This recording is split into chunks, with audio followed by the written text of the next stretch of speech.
La recherche sur ChatGPT, Gemini, Perplexity explose. Être recommandé par les LLM est désormais une opportunité incroyable pour ton entreprise et je vais te montrer exactement comment tu peux en profiter. Voici le contexte.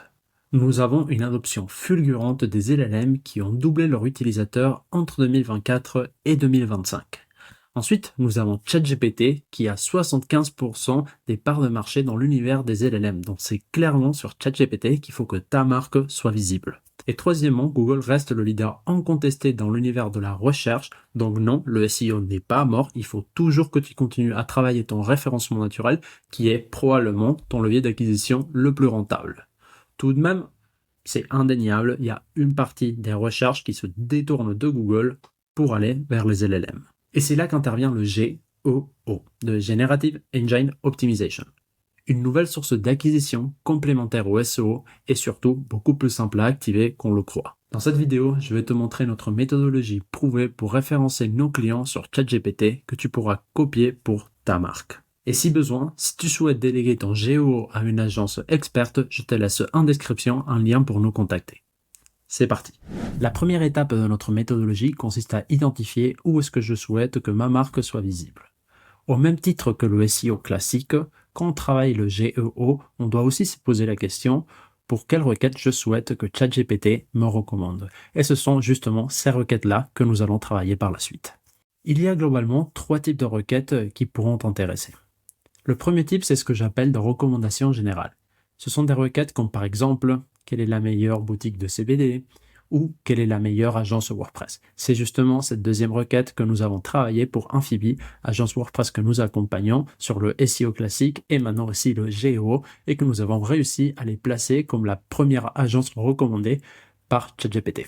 Nous avons aussi des recommandations locales, comme par exemple, quelle est la meilleure agence WordPress à Lille ou quel est le meilleur magasin de rideaux à Paris.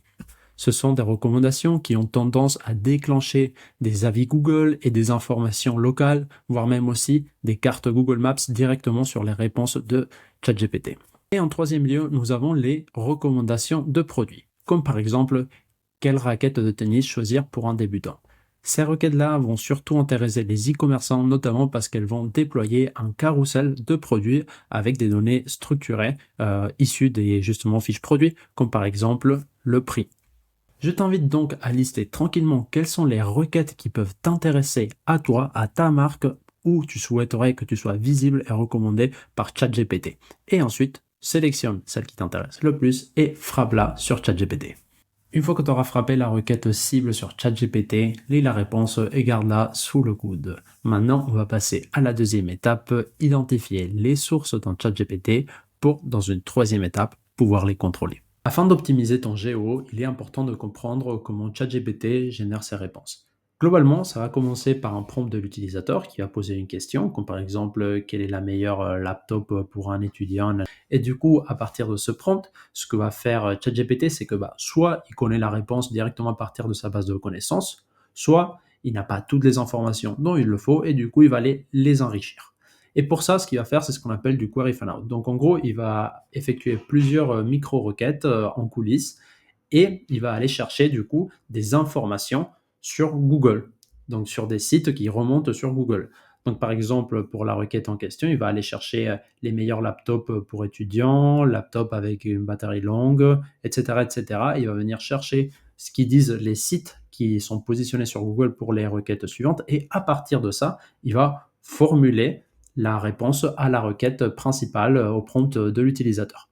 L'importance d'identifier du coup les query fan-out, c'est que si demain tu arrives à apparaître parmi les sites qui ressortent en première position sur ces requêtes-là, tu pourras du coup être cité parmi la réponse de ChatGPT pour la requête principale. Et du coup, pour identifier les query fan-out, je vais vous présenter une extension. Donc, c'est une extension qui a été faite par Resoneo. Il y en a plein d'autres extensions qui font la même chose. Et en gros, lorsque vous tapez une requête sur ChatGPT, ils pourront venir détecter quelles sont les différentes query fan-out. Donc ici, pour la requête meilleure agence WordPress, que c'est celle que je travaillais pour mon client, j'avais identifié du coup meilleure agence WordPress en France, des requêtes en anglais recherchées pour une agence WordPress, pareil, Best WordPress Agency, et du coup, meilleure agence WordPress en France. Donc du coup, j'ai une idée assez claire des requêtes où il faut que je sois recommandé. Donc concrètement, meilleure agence WordPress, donc ça va être des listings où il faut du coup que je place Amphibie comme meilleure agence WordPress et pareil, la même chose en anglais. Maintenant, passons à l'action. Donc, pour être cité et recommandé par ChatGPT, il faudra mettre en place des actions sur le site, des actions on-site et des actions off-site. On va commencer avec les actions on-site parce que c'est ce qu'il y a de plus simple, rapide, efficace et rentable à mettre en place. C'est quelque chose que tu pourras activer tout de suite. Donc, en fait, la première reco que j'ai à te faire, la première action à réaliser, c'est créer ton propre listing lorsque la requête cible, donc le fan-out, implique une recommandation. Donc en effet, lorsque c'est le cas, Google va mettre en avant presque toujours des listings, des listicles, des comparatifs. Et du coup, c'est pour ça que toi, tu vas créer le tir pour qu'il devienne la source d'autorité que les LLM vont citer. Donc concrètement, ça va passer par créer une page du type les meilleures agences WordPress en 2025, les meilleurs logiciels de facturation en 2025 et ce genre de typologie de page. Donc c'est bien important de mettre l'année parce que les LLM, ils aiment bien les contenus récents frais de l'année en cours. Il y a plusieurs études qui ont prouvé ça, en tout cas à date. Et du coup, ce contenu, tu vas quand même lui donner de l'amour. Tu vas passer pas mal de temps à le travailler pour créer un format vraiment attractif et que tu puisses faire quelque chose de mieux que tout le monde. Donc, tu vas faire un design qui soit attractif, visuel, engageant. Tu vas mettre en avant des tableaux comparatifs, des bullet points, de la data précise, mesurable, des explications détaillées de chaque acteur. Je vais te montrer un gabarit de page juste après. Mais voilà, l'idée c'est de respecter les meilleures pratiques SEO dans ce contenu. Et bien évidemment, tu vas mettre en avant ta marque en première position de ton comparatif parce que c'est finalement ça ce qu'on veut, qu'on soit cité premier. Du coup, c'est exactement ça ce qu'on a fait pour Amphibie. Et ici, on peut voir comment on est recommandé comme la première agence WordPress et c'est notre listing finalement qui remonte. Donc, on va le voir juste ici. Donc voilà, c'est un article de blog assez détaillé, hein, avec environ 2000 mots. On met en avant ici l'année, comme je vous ai dit juste avant, meilleures agences WordPress en France en 2025, on met des statistiques, on fait un tableau avec plein de data que aucun des autres acteurs mentionne sur leurs articles, donc le nombre d'avis Google My Business, la localisation, le nombre d'effectifs, la date de création, donc vraiment plein de data, des bullet points, donc c'est bien structuré en HTML, forcément des call to action parce que c'est quand même une page qui rank assez bien et qui génère du lead. Donc voilà, des descriptions ensuite sur chaque concurrent.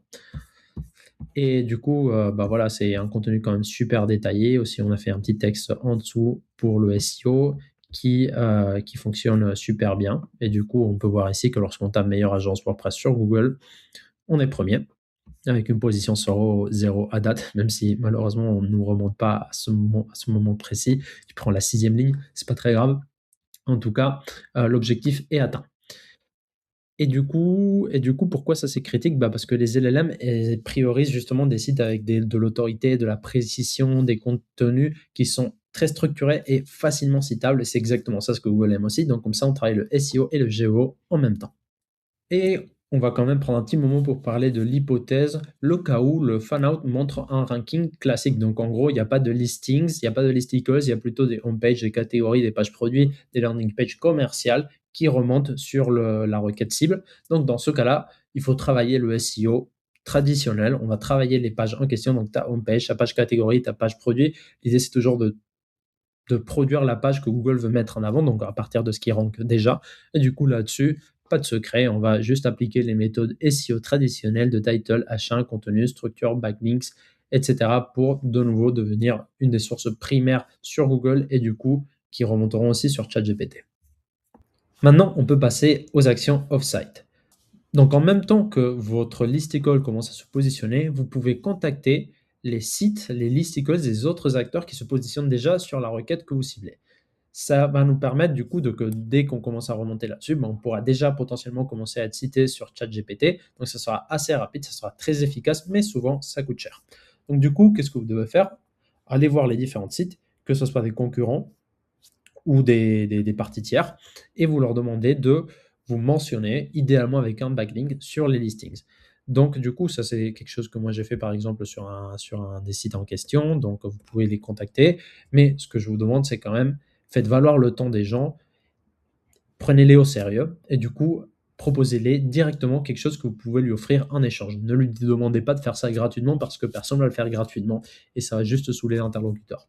Donc, du coup, à mon avis, moi, ce que je ferais, c'est que si c'est un concurrent, vous pouvez lui demander, lui proposer de le mettre en deuxième position et vous le mettez et que lui vous mette aussi en deuxième position, par exemple. Et si c'est un acteur tiers, bah, probablement vous devrez payer. Aussi simple que ça. Donc voilà, ça c'est quelque chose que vous pouvez faire assez rapidement.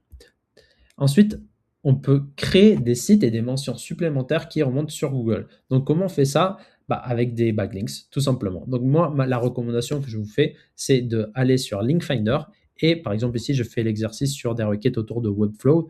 Donc j'ai rentré pas mal de requêtes autour de Webflow, tout simplement, créer un site Webflow, Webflow à vie, meilleure agence Webflow. Et du coup, par exemple ici, on a cet article-là dans Mon Expert Digital où on a la meilleure agence Webflow à Paris. Donc, c'est quand même quelque chose de très précis qui se positionne déjà.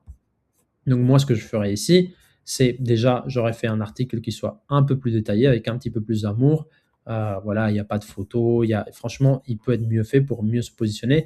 Ici, on est sur la requête Paris, donc peut-être que j'aurais fait meilleure agence Webflow tout court. Et ça, franchement, c'est quelque chose que vous pouvez soumettre pour 90 € sur Linkavista.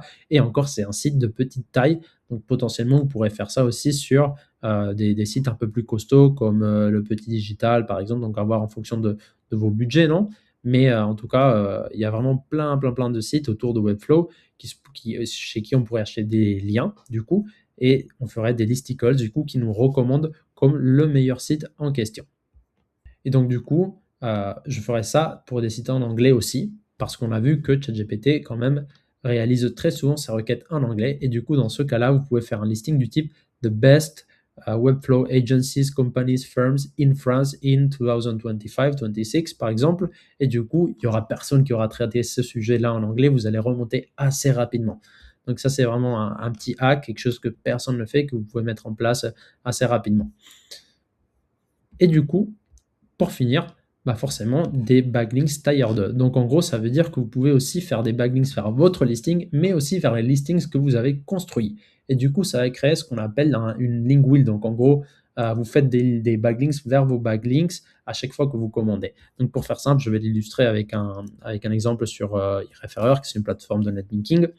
Donc ici, ça serait mon listing. Donc imaginons que c'est le site d'Amphibie. Donc j'achète un backlink vers les meilleures agences WordPress. Et ici, je mets l'URL d'un autre backlink que j'ai acheté auparavant avec un autre comparatif. Et l'idée, c'est qu'à chaque fois que j'achète des liens, comme souvent avec un même backlink, je peux faire un lien vers mon site et un autre site d'autorité. Bon, bah, je fais un backlink vers le money site et un backlink de type tier 2, en fait, vers un autre backlink, un autre listicle qui me cite. Et avec ça, en mettant en place ces actions, je vous rassure, vous allez certainement remonter assez rapidement sur ChatGPT.